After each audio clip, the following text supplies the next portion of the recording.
बाबा साहब अम्बेडकर के अपमान के बाद अब बीजेपी सरकार की किरकिरी शुरू हो गई है, क्योंकि ये लगता है कि बीजेपी सरकार अब शायद ही अपने बचे कुचे दिन भारत में गुजार पाए, क्योंकि इनकी जो आयु है वो अब लंबी होने वाली नहीं है। जनता को जिस दिन का इंतजार था वो इंतजार जल्द ही खत्म हो जाएगा, क्योंकि बीजेपी जिनके कंधों पर सवारी लिए हुए थे उनमें से एक कंधा नीतीश कुमार का टूट रहा है और वो जल्द ही टूट जाएंगे और अपनी कुर्सी बिहार की संभालेंगे। जबकि लालच में थे नीतीश कुमार और लालच में थे चंद्रबाबू नायडू, लेकिन बीजेपी ने जिस तरह से शिंदे सरकार को नोच फेंका उसी तरह से नीतीश कुमार को भी बिहार से दूध की मक्खी की तरह हटाने की पूरी कोशिश हो रही है, क्योंकि ये प्रूफ है कि बीजेपी सरकार जल्द ही नीतीश कुमार को भी कहीं का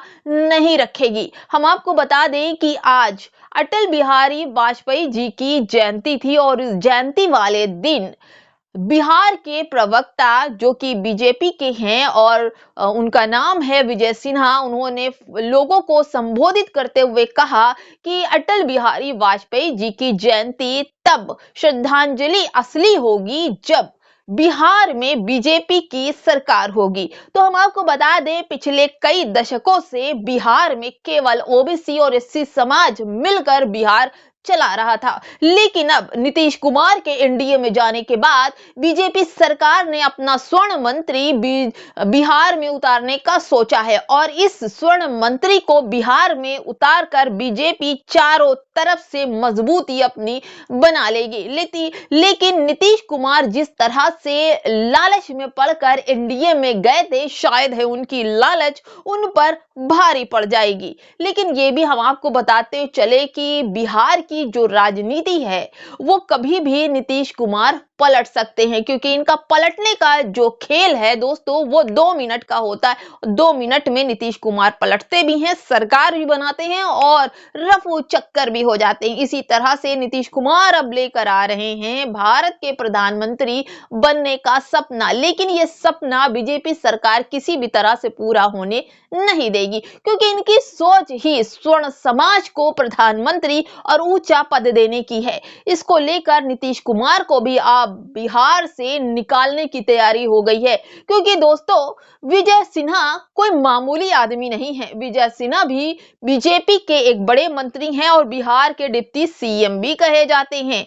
और अगर कोई भी मंत्री कोई भी बयानबाजी कोई भी भाषण देता है तो बिना बीजेपी के मंत्रियों की सलाह और बैठक के बिना नहीं दे सकता। लगता है नीतीश कुमार अब लंबे तनने वाले हैं और नीतीश कुमार की राजनीति को बीजेपी सरकार विफल करेगी। और अगर ये नहीं करती तो अमित शाह का ऐबनामा कैसे छुपा सकती है। और जब जैसे ही नीतीश कुमार को ये लगा, चारों तरफ से खबरें आ रही थी कि बाबा साहब अम्बेडकर के अपमान पर अब तक ना चिराग पासवान बोले हैं ना नीतीश कुमार बोले हैं, कब बोलेंगे? क्या ये लोग बाबा साहब अम्बेडकर का अपमान चुपचाप सह लेंगे?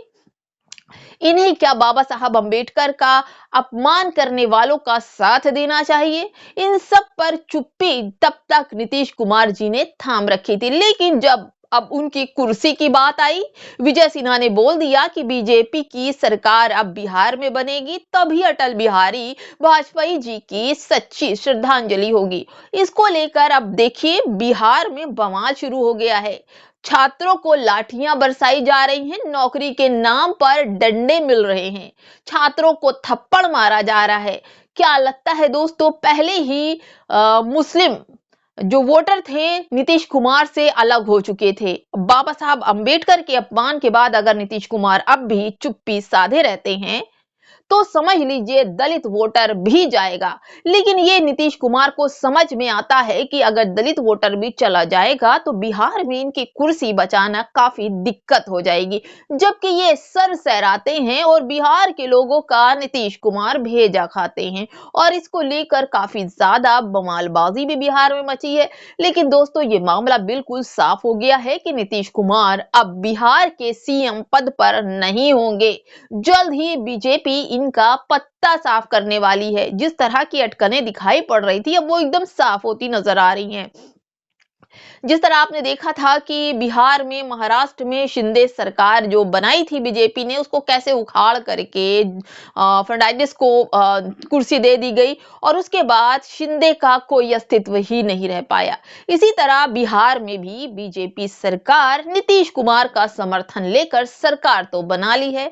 अब इसे लगता है कि नीतीश कुमार इनकी मुट्ठी में है और जल्द ही ये नीतीश कुमार का भी पत्ता साफ कर देंगे। लेकिन दोस्तों, हम आपको ये भी बता दें कि नीतीश कुमार की राजनीति 3 दशकों से बड़ी मजबूती से रही है और बिहार में 3 ऐसे लोग थे जिनके बलबूते पर नीतीश कुमार और लालू यादव, रामविलास पासवान और नीतीश कुमार ने मिलकर बिहार की राजनीति को एक नया मोड़ दिया था। इसके बाद से ही जब गठबंधन की सरकार बनी थी तो नीतीश कुमार ने इंडिया गठबंधन का निर्माण किया था। लेकिन लालच क्या नहीं करता। उधर से लालच क्या मिली नीतीश कुमार को। नीतीश कुमार ने अपनी ही बनाई हुई इंडिया गठबंधन को छोड़कर एनडीए ज्वाइन कर लिया और उन्हें लगा उन्होंने बीजेपी सरकार की डूबती हुई नैया को बचा लिया। लेकिन अब लगता है कि नीतीश कुमार को बीजेपी ने उनके ही षड्यंत्र में फंसाकर उनकी ही नैया डुबोने पर लग गए हैं। नीतीश कुमार को जल्द ही बिहार से हाथ धोना पड़ सकता है अगर नीतीश कुमार जी संभले नहीं तो। विजय कुमार की इस बयानबाजी को देखकर सोशल मीडिया पर विजय कुमार सिन्हा का ये बयान बहुत तेजी से वायरल हो रहा है और ये लगता है कि नीतीश कुमार जी इनके बयान को अगर सीरियस ले लेते हैं तो बीजेपी सरकार आने वाले समय में यानी 2025 तक धड़ाम हो जाएगी।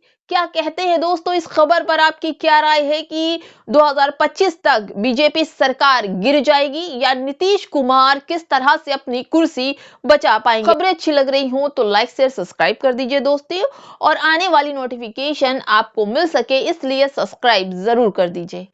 नमस्कार।